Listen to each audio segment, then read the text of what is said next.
नमस्कार दोस्तों, मैं आयुष आपका इलेक्ट्रिकल दोस्त। आज हम ट्रांसमिशन लाइन से जुड़े हुए एक काफी इंपॉर्टेंट सवाल के ऊपर बात करने वाले हैं। आप सभी ने जब भी ट्रांसमिशन लाइन को देखा है तो आपको पता है कि यहाँ पर एक इंसुलेटर का उपयोग किया जाता है। जो यहाँ पर इंसुलेटर आपको देखने को मिल रहा है इसे हम बोलते हैं डिस्क इंसुलेटर। और हम में से अधिकतर लोग इस डिस्क इंसुलेटर को क्यों लगाया जाता है, इसका क्या काम है, वो सभी अच्छे से समझते भी है। लेकिन आज मैं आपको डिस्क इंसुलेटर के ऊपर ही लगे हुए एक इलेक्ट्रिकल इक्विपमेंट के बारे में बताने वाला हूँ। इसे बोलते हैं आर्किंग हॉर्न या फिर इसे शॉर्ट में आर्क हॉर्न भी बोल दिया जाता है। अब ये आर्क हॉर्न है क्या, ये क्यों लगाया जाता है, इसके अलावा क्या ये सभी ट्रांसमिशन टावर पे लगाया जाएगा, अगर कुछ जगह लगाया जाएगा तो कौन से ट्रांसमिशन टावर पे लगाया जाएगा, सभी जानकारी इसके बारे में हम जानने वाले हैं। तो चलिए आज की छोटे से वीडियो को शुरू कर लेते हैं। तो दोस्तों सबसे पहली चीज तो आपको पता होना चाहिए कि इस डिवाइस को बोला क्या जाता है। तो ये जो इक्विपमेंट लग रहा है इसे बोला जाता है आर्क हॉर्न। अगर आप इस ट्रांसमिशन टावर पे देखो तो यहाँ पर आपका आर्क हॉर्न लगा हुआ देखने को मिलेगा। अब आपको पता तो चल गया ये आर्क हॉर्न दिखता कैसे है, लेकिन फिर भी आपको एक और चीज पता होनी चाहिए कि इसका जो नाम है वो आखिरकार आर्क हॉर्न क्यों है। तो जैसे मैंने आपको पहले भी बताया, इसको दो नामों से बुलाया जाता है। एक तो बोला जाता है आर्किंग हॉर्न और दूसरा बोला जाता है आर्क हॉर्न। अब यहाँ पे आर्क का मतलब तो आप समझ ही रहे होंगे। आर्क का मतलब होता है हमारी चिंगारी, आर्किंग का मतलब हो रहा है हमारा वही चिंगारी। जब दो वायर आसपास होते हैं तो जो स्पार्क जनरेट होता है, जो आर्क आती है, चिंगारी आती है, उसे ही आर्क बोला जाता है। और दूसरा हो जाता है हॉर्न। तो HORN हॉर्न का मतलब क्या है? तो दोस्तों अगर आप हॉर्न को हिंदी में ट्रांसलेट करके देखोगे तो इसका मतलब होता है सींग।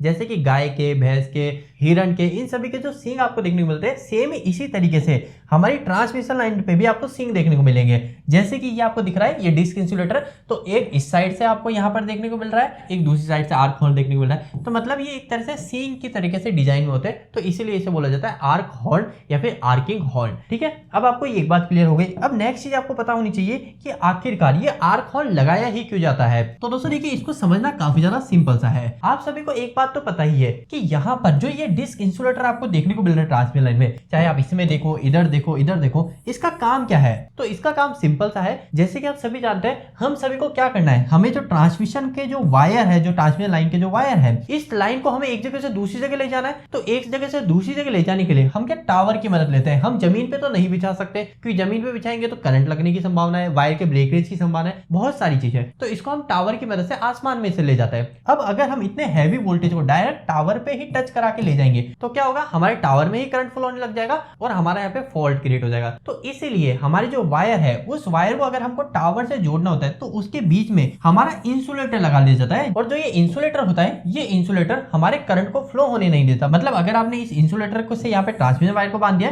तो यहाँ पे जो वायर में जो करंट फ्लो हो रहा है वो हमारे यहाँ पे नहीं आएगा, क्योंकि इंसुलेटर इस वोल्टेज को इधर फ्लो ही नहीं होने देगा। अब दोस्तों ये तो आपको पूरी बात क्लियर हो गई कि डिस्क इंसुलेटर क्यों लगाया जा रहा है। अब बात आती है जो डिस्क इंसुलेटर पे, यहाँ पे हमारे जो आर्क हॉर्न लगाए जा रहे हैं, ये क्या काम कर रहे हैं। तो दोस्तों देखिए, आप सभी को पता चल गया डिस्क इंसुलेटर क्यों लगा रहे हैं, कि हमारा जो भी वोल्टेज करंट फ्लो हो रहा है वो हमारे ट्रांसमिशन के टावर से लिंक ना करे। तो इसके लिए हमारे कितने वोल्टेज की लाइन है उसके हिसाब से हम यहाँ पे डिस्क को काउंट करके लगा देते हैं। एवरेज देखें तो ऐसा बोला जाता है कि 11 kV की लाइन के लिए एक डिस्क का उपयोग किया जाता है। मतलब अगर 33 kV की लाइन होगी तो वहां पे आपको 3 डिस्क या फिर 4 डिस्क देखने को मिलेंगे। 66 kV की लाइन में आपको 6 से 8 डिस्क देखने को मिलेंगे। तो इस तरीके से डिस्क को काउंट करके लगाया जाता है। लेकिन दोस्तों यहाँ पर एक बात का आप गौर कीजिए कि कई बार ऐसी क्रिटिकल सिचुएशन भी बनती है कि यहाँ पर जिस लाइन में हमारे 33 kV जाने चाहिए थे, वहां पर किसी कारण से 33 kV की बजाय 100 kV कुछ सेकंड या मिली सेकंड के लिए जाने लग गए।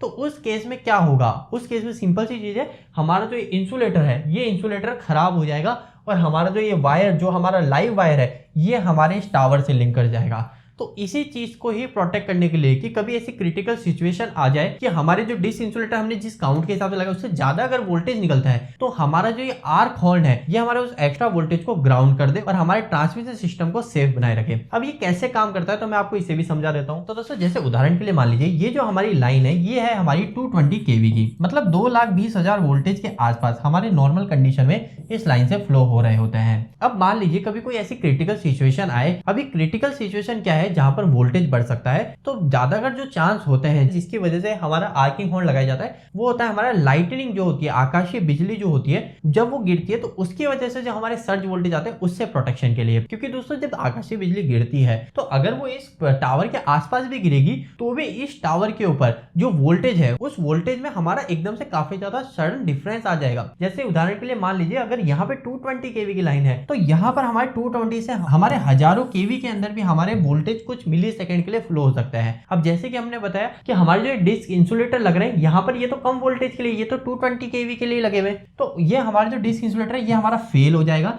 और हमारा जो है ये करंट, हमारा जो ये लाइन से जो करंट फ्लो हो रहा है वो हमारा इसके थ्रू हमारे टावर से चले जाएगा और हमारा फॉल्ट हो जाएगा। तो अब अगर ऐसी सिचुएशन आई, मान लीजिए कि हमारा आकाशीय बिजली गिरी और यहाँ पे 1000 kV आ गई हमारे कुछ मिली सेकंड के लिए, तो उस केस में सिंपल सी चीज होगी दोस्तों, हमारा जो ये एक्स्ट्रा वोल्टेज है, जो इतना ज्यादा वोल्टेज है, उस वोल्टेज की वजह से हमारा जो ये आर्क हॉर्न है, ये आर्क हॉर्न यहाँ की जो एयर है, इस एयर को आयोनाइज्ड कर देगा और जो हमारा हाई वोल्टेज या करंट है वो हमारे इस आर्क हॉर्न से यहाँ पे आके इधर से एयर आयोनाइज हो गए, तो एयर में फ्लो होते हुए हमारा हाई वोल्टेज दूसरी साइड आ जाएगा और दूसरी साइड हमारा जो आर्क हॉर्न होता है ये हमारे इस टावर से ही जुड़ा हुआ रहता है, मतलब इस टावर की बॉडी से जुड़ा हुआ रहता है, जो कि ये टावर हमारे जमीन में ग्राउंडेड है। तो हमारा जो भी एक्स्ट्रा वोल्टेज या करंट होगा वो हमारा यहाँ से ग्राउंड में चले जाएगा। अगर मैं आपको एक और सिंपल से उदाहरण से बताऊं, जैसे कि मान लीजिए हमारी 66 kV की लाइन है। अब 66 kV से अगर ज्यादा वोल्टेज आ गए, जैसे कि मान लो यहाँ पे भी आकाशीय बिजली गिरी और एकदम से सडन जो सर्ज वोल्टेज जिसको बोलते हैं, सर्ज वोल्टेज मतलब एकदम से बहुत ज्यादा स्पाइक आना। अब हम मान रहे हैं लाइटनिंग की वजह से, आकाशीय बिजली की वजह से आई है, तो स्पाइक काफी ज्यादा हो सकती है वोल्टेज की। तो 66 की जगह हमारे 500 kV, 1000 kV आ गए, तो क्या होगा, हमारा जो वायर था वो हमारा जो नॉर्मल केस में तो यहाँ पे हमारा 66 kV था, तो वो यहाँ पे इस तरीके से फ्लो हो रहा था, यहाँ से इस वायर से नीचे जाके दूसरे पोल पे जा रहा था। लेकिन जैसे ही हाई वोल्टेज आए तो क्या हुआ, हाई वोल्टेज आने के कारण हमारी जो एयर है, जो यहाँ की एयर है, वो एयर आयोनाइज हो जाती है। एयर आयोनाइजेशन क्या होता है, इसके ऊपर मैंने ऑलरेडी एक डिटेल वीडियो बना रखा है, आप वो देख सकते हैं।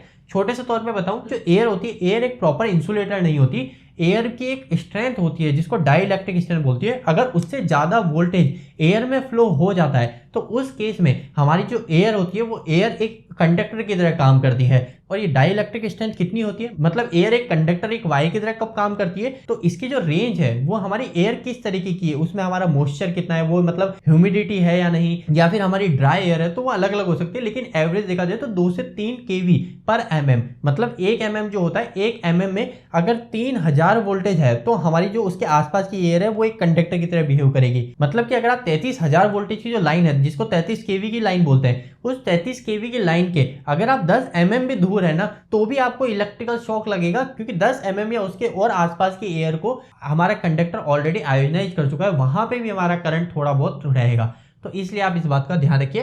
तो सेम चीज यहाँ पे होती है, यहाँ पे जब हमारा वोल्टेज काफी ज्यादा आ जाता है तो यहाँ पर जो डिस्टेंस होती है वो डिस्टेंस कम हो जाती है और यहाँ की एयर आयोनाइज हो जाती है और यहाँ से हमारा करंट फ्लो होता है, जो भी हाई वोल्टेज होते हैं वो फ्लो होता है और यहाँ से होते हुए हमारा जो टावर होता है उस टावर में चले जाता है। और जो भी हमारी क्रिटिकल प्रॉब्लम आई थी, जो कि कुछ मिली सेकंड के लिए ही होती है, वो थोड़ी देर बाद सही हो जाती है। और जब इस तरह की सिचुएशन होती है ना, तो आपको यहाँ पर जो ये आर्क हॉर्न होता है ना, यहाँ पे स्पार्क जनरेट देखने को मिलेगा। जो आर्क होती है, आर्क मतलब चिंगारी यहाँ पर आपको देखने को मिलती है।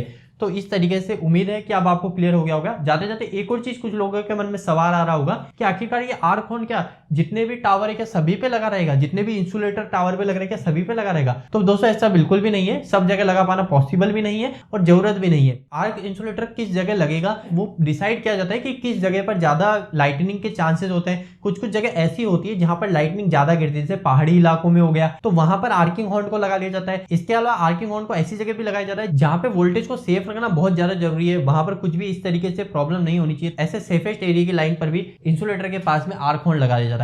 उम्मीद करता हूं आज का ये वीडियो आपको पसंद आया होगा। दोस्तों जाते जाते मैं आपको एक काफी इंपॉर्टेंट और काफी अच्छी बात बताना चाहता हूं कि अगर आप में से कोई भी ऐसा पर्सन है जो कि पीएलसी, स्काडा, एचएमआई, वीएफडी इनसे रिलेटेड कंफ्यूज है और वो इनको अच्छे से सीखना चाहता है, तो आप सभी को बिल्कुल निश्चिंत हो जाना है, क्योंकि आप सभी की इतनी रिक्वेस्ट आने के बाद में मैंने ऑफलाइन ट्रेनिंग का भी प्लान बना लिया है। अगर आप में से कोई भी पर्सन इससे रिलेटेड कोई भी कोर्स मेरे से ऑफलाइन आके सीखना चाहता है या फिर ऑनलाइन भी सीखना चाहता है, तो आप डायरेक्ट मुझसे फोन करके पर्सनली बात कर सकते हैं। नंबर है 8690045999। तो दोस्तों चलिए आज के इस वीडियो में इतना ही रखते हैं, मिलते हैं अगली वीडियो में, तब तक के लिए धन्यवाद।